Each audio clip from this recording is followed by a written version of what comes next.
पौराणिक काल में धनुषधारी बहुत हुए, लेकिन एक ऐसा भी धनुषधारी था जिसे देखकर खुद भगवान श्री कृष्ण भी चौंक गए थे। एक ऐसा भी धनुषधारी था जो अपने बाणों से समुद्र को भी सुखा सकता था, और एक ऐसा भी धनुषधारी था जो क्षण भर में पूरी सृष्टि का विनाश कर सकता था।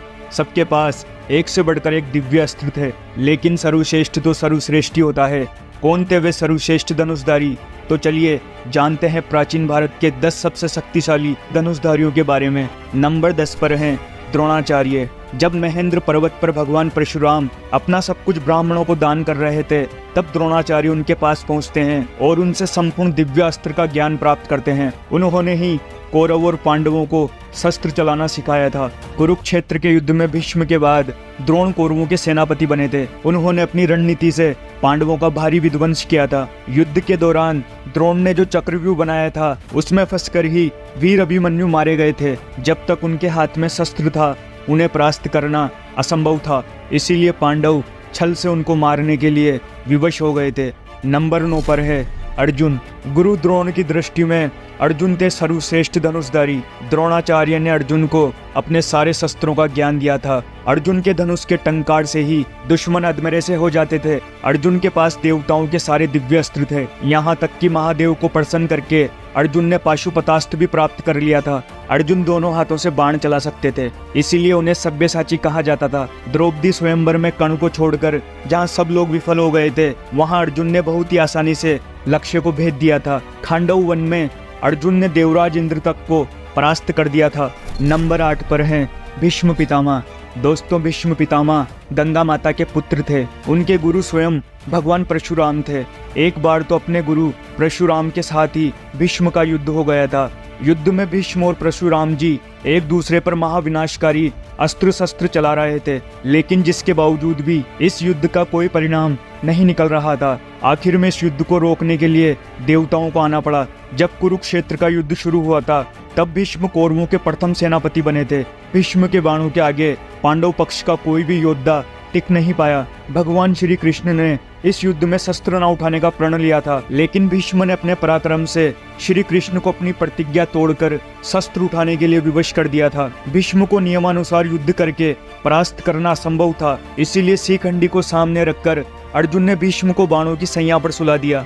नंबर 7 पर आते हैं एकलव्य। दोस्तों, एकलव्य महाभारत काल के एक श्रेष्ठ धनुषधारी थे। जब द्रोण के पास एकलव्य शिक्षा के लिए गए थे, तब द्रोण ने उन्हें शिक्षा देने से इनकार कर दिया था। इसके बाद द्रोण को गुरु मानकर एकलव्य ने वन में धनुर्विद्या का अभ्यास करना शुरू कर दिया। जब कौरवों और पांडवों में से किसी को भी शब्दभेदी का बाण चलाना नहीं आता था, तब एकलव्य अपने अभ्यास से ही शब्दभेदी बाण चलाना सीख गए थे। उनकी धनुर्विद्या को देखकर अर्जुन को भी लगने लगा था कि एकलव्य ही सर्वश्रेष्ठ धनुषधारी हैं। लेकिन एक समय गुरु दक्षिणा के नाम पर द्रोणाचार्य ने एकलव्य का अंगूठा कटवा दिया था। इसके बाद अंगूठे के बिना भी एकलव्य ने बाण चलाना सीख लिया था। दोस्तों, आधुनिक धनुर्विद्या में अंगूठे के बिना ही बाकी उंगलियों से बाण चलाया जाता था, जिसका आविष्कार सबसे पहले एकलव्य ने ही किया था। एकलव्य इतने शक्तिशाली थे कि भगवान श्री कृष्ण को एकलव्य का वध करना पड़ा। एकलव्य के बारे में भगवान श्री कृष्ण ने कहा था, अगर एकलव्य का अंगूठा ना कटा होता तो एकलव्य दूसरा परशुराम बनकर जंगल में घूमता रहता। तप, दानव, राक्षस, नाग, देवता कोई भी उसको परास्त नहीं कर पाता। कोई मनुष्य तो उसके सामने खड़ा भी नहीं हो पाता। भगवान श्री कृष्ण ने जिस धनुषधारी की तुलना भगवान परशुराम जी से की हो, वह कितने शक्तिशाली होंगे आप सोच सकते हैं। नंबर 6 पर हैं बर्बरिक।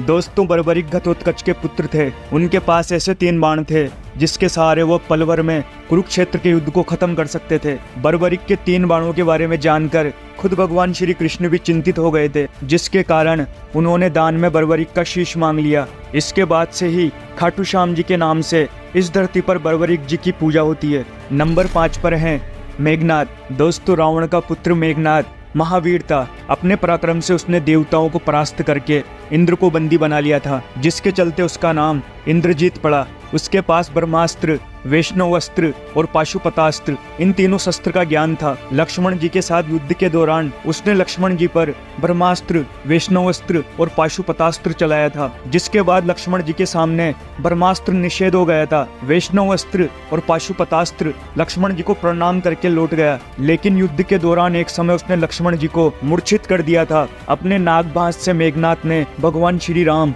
और लक्ष्मण जी को जकड़ दिया था। मेघनाथ रामायण काल का एकमात्र योद्धा है जिसे अति महारथी कहा गया है। नंबर 4 पर हैं लक्ष्मण जी। दोस्तों, शेषनाग के अवतार लक्ष्मण जी महापराक्रमी थे। उनकी रेखा में इतनी शक्ति थी कि रावण भी उसे पार नहीं कर सकता था। वह एक श्रेष्ठ धनुषधारी थे। रावण के महाबलशाली पुत्र इंद्र को परास्त करने वाले इंद्रजीत का वध वही कर सकते थे जो 14 साल तक सोया ना हो, जिसने 14 वर्ष तक किसी स्त्री का मुख न देखा हो, जिसने 14 साल तक भोजन न किया हो, और वह कोई और नहीं बल्कि लक्ष्मण जी ही थे। और लक्ष्मण जी ने ही मेघनाथ का वध किया था। रावण का शक्तिशाली पुत्र अतिकाय का वध भी लक्ष्मण जी ने ही किया था। युद्ध के दौरान एक बार लक्ष्मण जी ने रावण तक को मूर्छित कर दिया था। नंबर 3 पर है कर्ण।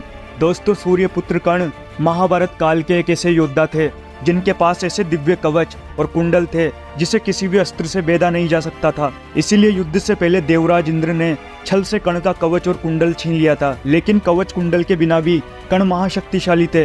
अंतिम युद्ध में जब कर्ण और अर्जुन का आमना सामना हुआ था, तब कर्ण ने ही 11 बार अर्जुन के गांडीव धनुष की प्रत्यंचा को काट डाला था। यहाँ तक कि अर्जुन के ब्रह्मास्त्र को कर्ण ने साधारण बाणों से ही काट डाला था। इस युद्ध के दौरान कर्ण ने अपने सर्पमोह बाण से अर्जुन को लगभग मार ही डाला था। अगर भगवान श्री कृष्ण तब अर्जुन की रक्षा ना करते तो अर्जुन जरूर मारा जाता। जब तक कर्ण के हाथ में शस्त्र था तब तक कर्ण को किसी भी तरीके से परास्त नहीं किया जा सकता था। तब अर्जुन को छल से कर्ण का वध करना पड़ा। जब युद्ध के दौरान कर्ण निहत्थे थे, तब श्री कृष्ण ने अर्जुन से कर्ण को मारने के लिए कहा था। कर्ण महाभारत के सबसे ज्यादा दिलचस्प चरित्र माने जाते हैं। उन्हें सूर्य पुत्र, महारथी कर्ण, दानवीर कर्ण, सर्वश्रेष्ठ धनुषधारी कर्ण, राधे वसुसेन जैसे नामों से भी जाना जाता है। महाभारत का युद्ध कोई आम युद्ध नहीं था, क्योंकि यह युद्ध परिवार वालों के बीच था, जिससे किसी एक को तो मरना ही था। इसलिए धर्म की रक्षा करने के लिए श्री कृष्ण ने कर्ण को मारने का फैसला किया था।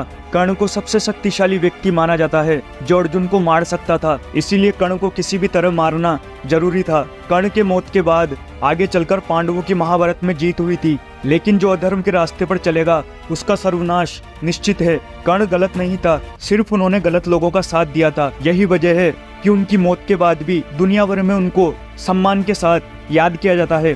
कर्ण के इस पराक्रम की तारीफ श्री कृष्ण भी करते थे। नंबर 2 पर हैं भगवान श्री राम। दोस्तों, भगवान विष्णु के अवतार मर्यादा पुरुषोत्तम भगवान श्री राम की शक्ति का कोई अंत नहीं था। भगवान श्री राम स्वयंवर में जब शिव धनुष पर प्रत्यंचा चढ़ाने गए थे, तब उनकी शक्ति से शिव धनुष टूट गया था। ऐसा कोई शस्त्र नहीं था जो श्री राम के पास नहीं था। जब समुद्र ने लंका जाने के लिए श्री राम को मार्ग नहीं दिया था, तब उन्होंने अपने बाणों से ही समुद्र को सुखाने का विचार किया। तब श्री राम को धनुष में बाण का संधान करते देख समुद्र भी भयभीत होकर उनके सामने प्रकट हो गया। श्री राम ने अपने बाणों से कुंभकर्ण और रावण जैसे ना जाने कितने राक्षसों को यमलोक में भेज दिया था। नंबर 1 पर हैं देवों के देव महादेव। दोस्तों, संपूर्ण ब्रह्मांड और धनुर्वेद की सृष्टि महादेव से ही हुई है। वही इस सृष्टि की शुरुआत है और वही इसका अंत है। उनकी शक्ति अनंत है। वह पल भर में किसी का भी विनाश कर सकते हैं, इसीलिए वही सर्वश्रेष्ठ हैं। लेकिन दोस्तों, आप इनमें से सबसे शक्तिशाली योद्धा किसे मानते हैं? अपने विचार नीचे दिए गए कमेंट बॉक्स में जरूर लिखिएगा। तो मिलेंगे अगली बार एक नई खास वीडियो के साथ। तब तक के लिए देखते रहिए संपूर्ण ज्ञान का केंद्र बिंदु अपना नॉलेज टीवी।